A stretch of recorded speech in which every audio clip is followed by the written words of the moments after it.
Bharatiya Janata party की केवल इतनी सोच है कि ये गरीब बने रहें और ये उनके 1 रुपए किलो गेहूं चावल के ऊपर निर्भर है। उनके खिलाफ कुछ बोल नहीं सकते, वो अवैध दारू का केस लगवा देंगे, वो थानेदार को भेज के पुलिस से उठवा लेंगे, वो कुछ ना कुछ गुंडाई करवा देंगे।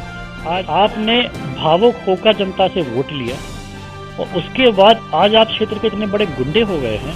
नहीं जनता, आप आज चुनाव जीतने के लिए बातें कर रहे हैं और कल जीत जाएंगे तो फिर भूल जाएंगे और अगले 2028 चुनाव में फिर आप घोषणाएं करेंगे। मतलब कि किशोर राजा जी, विधायक जी बबलू शुक्ला तो लगातार घोषणाएं कर रहे हैं, लाखों करोड़ों रुपए की घोषणाएं कर रहे हैं। बिजावर में सीएम के कार्यक्रम भी हुए, वो भी यहाँ घोषणाएं करके गए हुए हैं। आज घोषणा कर रहे हैं कि मैं ऐसा कराऊंगा, तो आप पिछले 5 वर्षों से कहाँ सो रहे थे?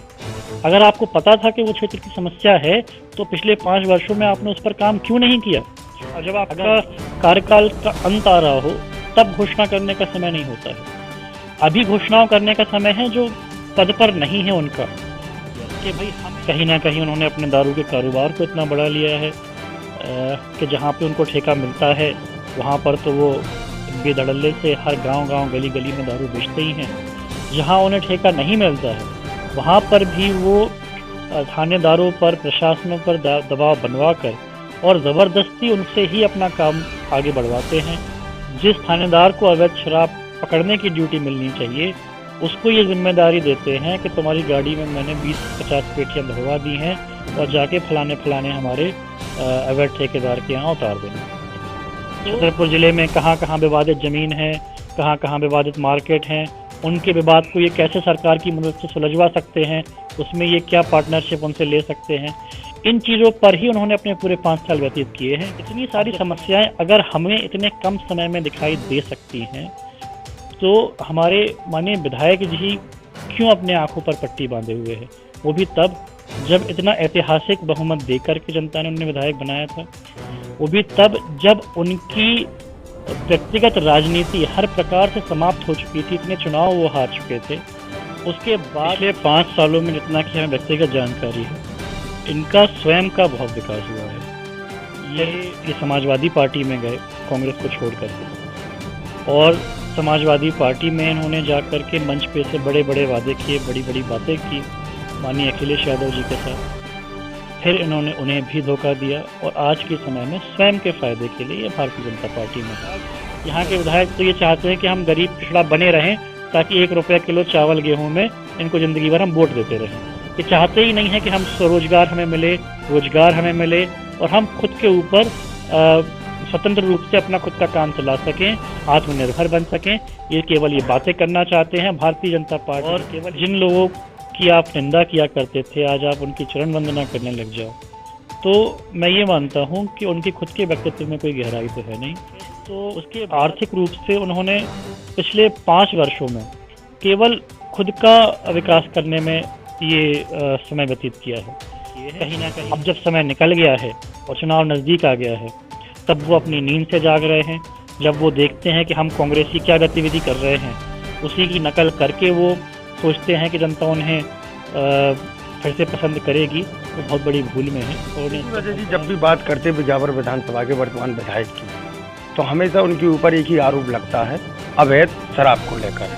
और अभी कुछ दिन पहले उन्होंने भी ये एक इंटरव्यू दिया था, उन्होंने कहा था कि नहीं कांग्रेस पार्टी या विपक्ष के लोग दूसरी पार्टी के लोगों ने बदनाम करना चाह रहे हैं और जो बदनाम कर रहे हैं वही दारू का व्यापार, शराब का व्यापार करते हैं। उन्हें इससे अगर आपको राजनीति करनी है तो फिर आप धंधे से दूर रहिए, क्योंकि ये एक स्वाभाविक सी बात भी होती है कि जहाँ से आपकी आमदनी होती हो कहीं ना कहीं आपका मन उस काम पे लगता ज़्यादा है। और अगर आपको उसी जनता की सेवा करनी है और उसी जनता को जहर बेच करके आपका व्यवसायिक फ़ायदा होना है, तो कहीं ना कहीं ये 2 विचार आपस में लड़ेंगे और ज़्यादातर कमज़ोर लोगों के ऊपर दूसरा भाव हावी हो जाता है, क्योंकि वहाँ से उनको आर्थिक फ़ायदा होता है।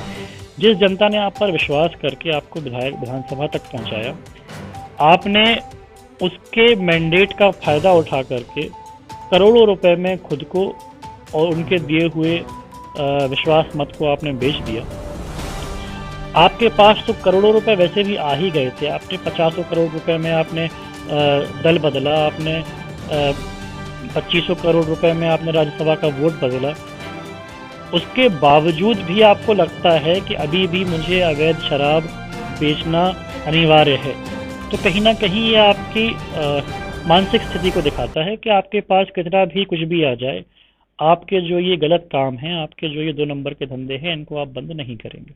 शुक्ला जी अब 20 सालों से राजनीति में है, तो अगर इतने कम समय में हमें दिखाई दे रहा है कि पीने के पानी की कितनी गंभीर समस्या है गाँव में, सिंचाई के लिए पानी की तो कमी है ही है, बिजली भी पर्याप्त नहीं मिलती है कि लोग अपना पंप चला के वो पूर्ति कर सकें, खाद नहीं बट रही है, सरकारी अमला ऐसा है कि पूरा का पूरा जो प्रबंधन होता है खाद का वो खा जाता है, चिकित्सा की इतनी गंभीर समस्या है इस क्षेत्र में कि लोग जबलपुर कटनी जाते जाते दम तोड़ देते हैं।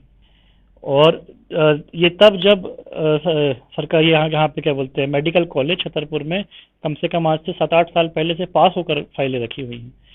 तो जो इतनी सारी समस्याएं इस क्षेत्र के साथ बनी हुई हैं, युवाओं की बेरोजगारी की, पलायन की, तो इतनी सारी समस्याएं अगर हमें इतने कम समय में दिखाई दे सकती हैं, तो हमारे माननीय विधायक जी क्यों अपने आंखों पर पट्टी बांधे हुए हैं?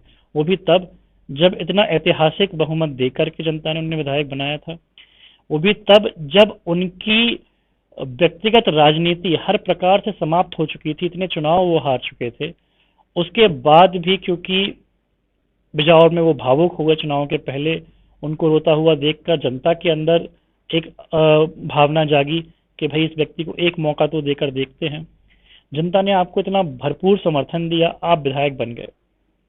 और 2 चीजों का मुझे बहुत दुख है कि आपने भावुक होकर जनता से वोट लिया और उसके बाद आज आप क्षेत्र के इतने बड़े गुंडे हो गए हैं कि जनता, मतलब हम खुद क्षेत्र में जाते हैं, लोग बोलते हैं कि राजा बहुत परेशान है, बहुत पीड़ित है, पर उनके खिलाफ कुछ बोल नहीं सकते, वो अवैध दारू का केस लगवा देंगे, वो थानेदार को भेज के पुलिस से उठवा लेंगे, वो कुछ ना कुछ गुंडाई करवा देंगे।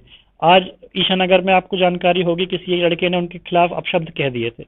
अगर एक कह दिए थे तो आपके बच्चे की उम्र का था, आपको इतनी गंभीरता से लेने की जरूरत नहीं थी, आपने पहले उसको पुलिस से थाने में उठवाया, फिर गुंडे पहुंचा के आपने थाने के अंदर उसकी पिटाई करवाई। तो मतलब इस तरह की कार्यशैली किसी ऐसे व्यक्ति के ऊपर अच्छी नहीं लगती है जो रो करके वोट मांग करके विधायक बना हो। अगर आप भावुकता के साथ विधायक बने थे तो कुछ भावुकता आपको अपने अंदर 5 साल में रखनी थी, आपको कृतज्ञ रहना चाहिए था कि जनता ने आप पर विश्वास जताया। और ये जो स्वर्णिम अवसर बिजौर विधानसभा को और आपको मिला था इन पंचवर्षीय का, जब कहीं ना कहीं सरकार के ऊपर बिजौर की जनता का और बिजौर के प्रतिनिधि का एक दबाव था, तो आपको वो सारी योजनाएं इस क्षेत्र के लिए लानी चाहिए थी जिससे ये क्षेत्र इतने वर्षों से वंचित रहा।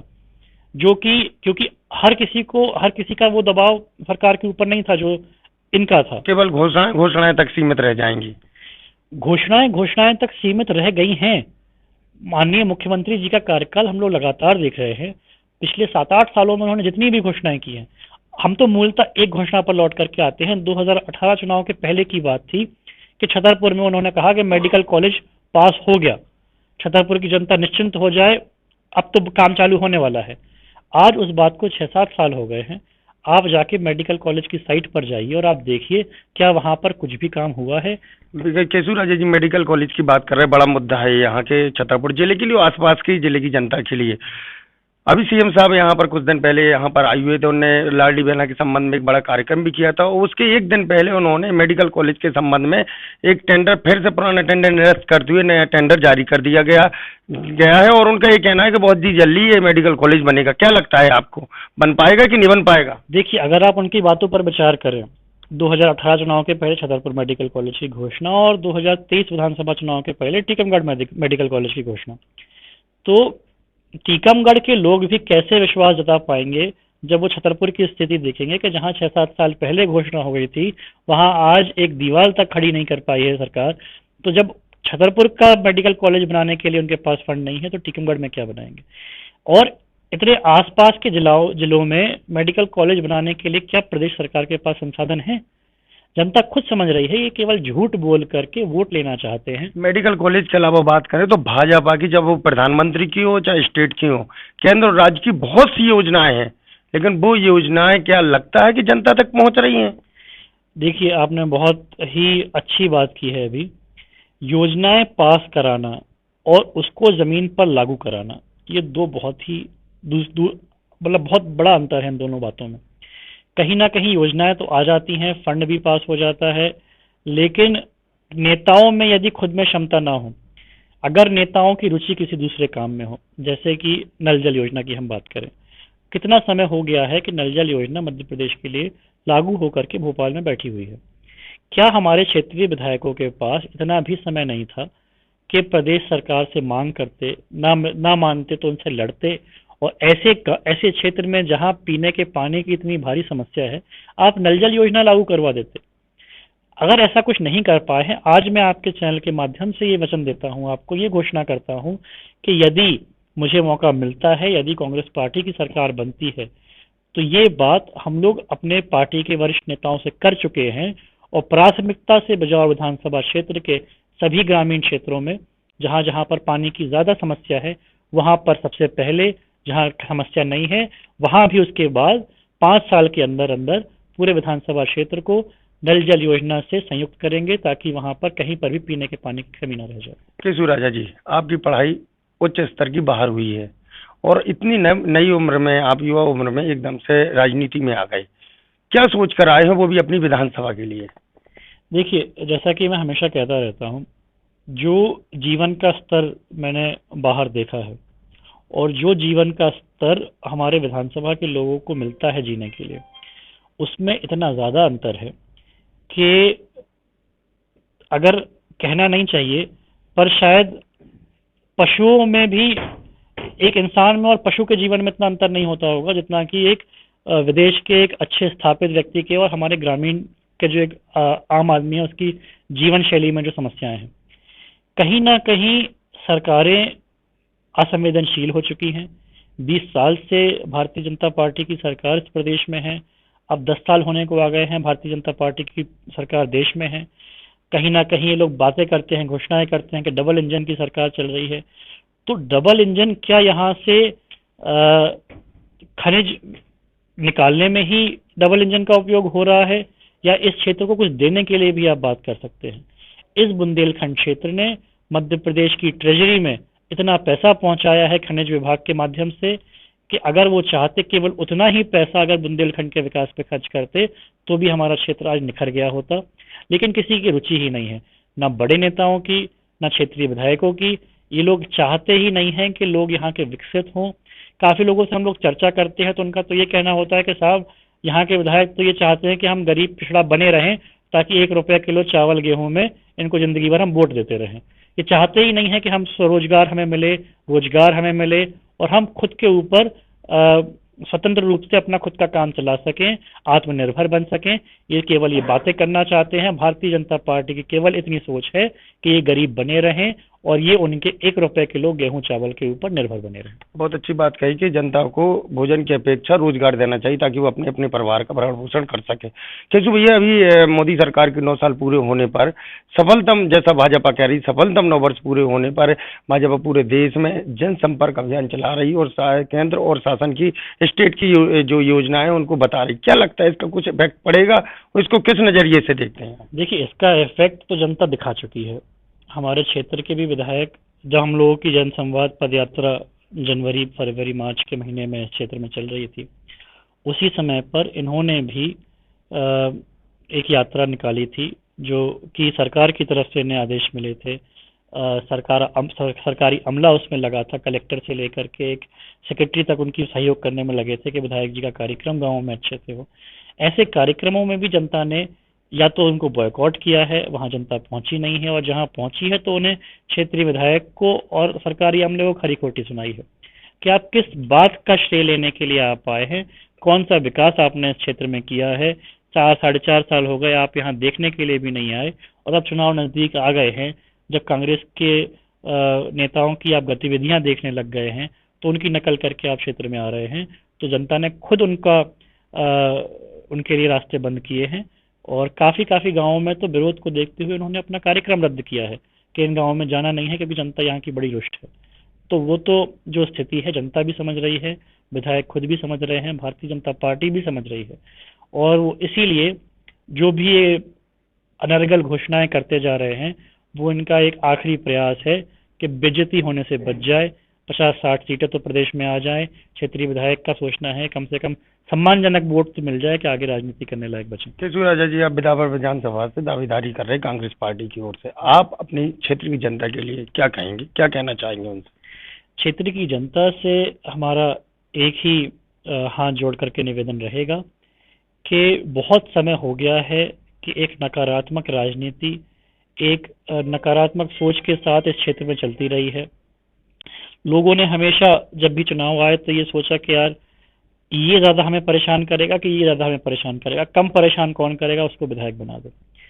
उस नकारात्मक राजनीति का 2023 में हम दहन कर दें और एक सकारात्मक सोच की ओर, एक सकारात्मक राजनीति की ओर हम लोग आगे बढ़ें, जहां पे हमारे बच्चों को उम्मीद हो कि उनके लिए शिक्षा के क्षेत्र में कुछ अच्छा होगा, जहां पे हमारे युवाओं को उम्मीद हो कि सरकारें और विधायक उनके लिए रोजगार के लिए क्षेत्र में ही कुछ ना कुछ प्रयास करेंगे, जहां पे हमारे लोगों के, हमारे नागरिकों के मन में हो कि जो भी आज अव्यवस्था स्वास्थ्य के क्षेत्र में बनी हुई है वो व्यवस्थाएं ठीक होंगी।